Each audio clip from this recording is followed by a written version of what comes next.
you can just start by tuning into your body, and being mindful. And what that means is like, what are you focusing on? What are you allowing, your mind to really, is it going into a fear state? And are you feeding that?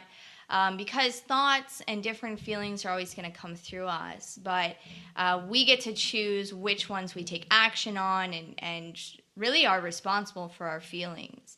So I think that this is part of it too, with the know thyself. Are these feelings that you're having, or these thoughts, coming from a place of like a trauma or a childhood shame, or something that you're so afraid to share yourself because you were highly criticized when you were a child, or all of us when we were kids, because of how the world works, and parenting, which I think is getting better in some senses, but we were blamed for things that we did, and shamed and guilted, and not really sometimes shown in the right way.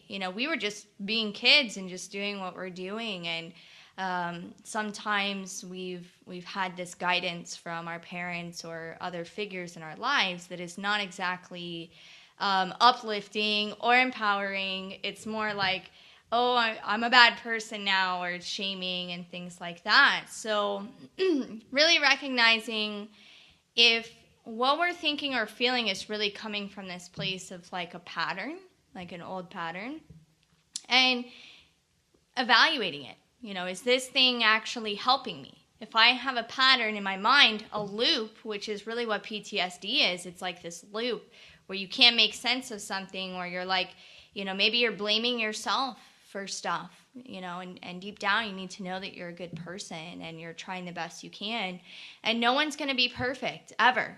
So know thyself is also, about knowing that you're not going to be perfect all the time, and it's okay. Like mistakes, quote unquote, which are really just learning experiences and places for us to have wisdom, are always going to come through. And we can, rather than going into a hole or a pattern when we make a mistake and going into shame and depression, or maybe we project it outwards, and into anger and rage and attacking others.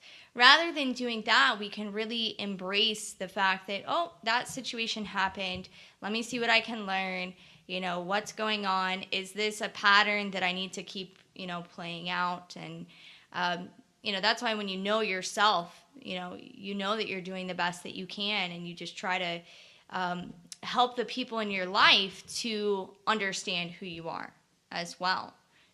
So that's when we talk about boundaries and all of these different things. Sometimes we have to teach the people in our lives how we want to be treated, or, who we are.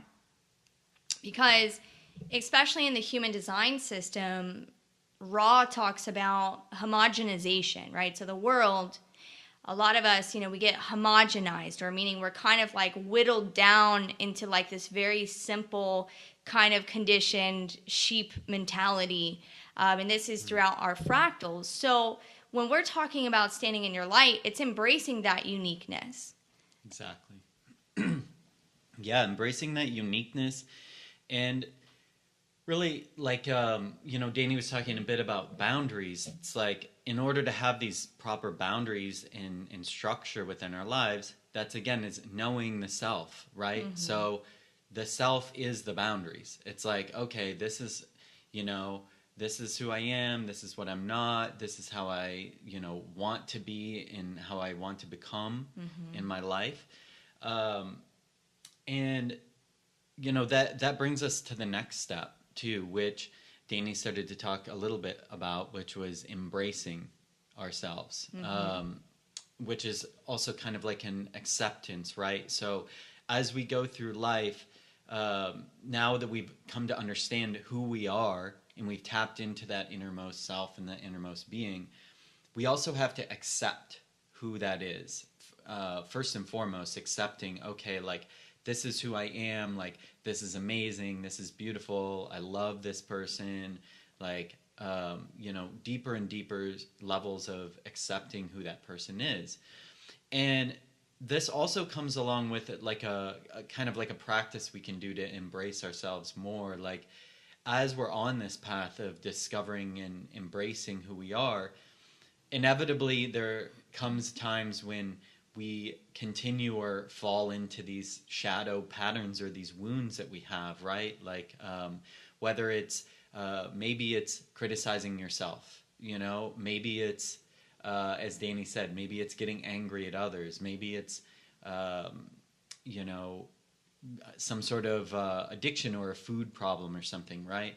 So, in order to move beyond those things, because so many times when we're trying to become better people or embrace some sort of higher identity or soul level intelligence, it comes with this plan, like we're talking about, of like, okay, I'm going to do this, and then I'm going to work on this aspect of myself and change my diet and change all these things.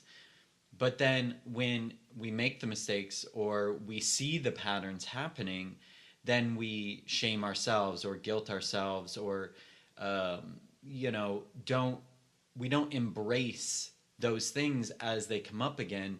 And that just leads down in the spiral of further disconnecting ourselves from that core self, that soul level intelligence, because it's kind of like saying to this little child inside of ourselves, like, no, you're not good enough. I don't accept you. Like, You're not worthy. You're not worthy. Yeah. Rather than you know, this isn't like a spiritual bypass of like, okay, I'm just going to be okay with, you know, however I act all the time, whatever I eat, however I treat people or whatever. But in the moments when we're working on doing better and we're growing and we're learning, in the moment when that thing happens, embrace it. You know, it's okay. Like, yes, of course I, you know, had this shadow happen. Of course I criticized myself again because it's something that I've trained myself to do. And it's a protective mechanism. Exactly. And it's, you know, part of who I've learned myself to be, or, you know, it may even be... it's like conditioning and programming. Yeah. The homogenization of everything. Exactly. And in some way or another, those same things that were like, oh man, why did I do that? Why did that come up? Those are where the gifts and the true power lies, are in those little things. And if we can be aware enough of those things, then we can start to transform and transmute them, right? By embracing them in the moment and look for the hidden meaning and the power that those things come with.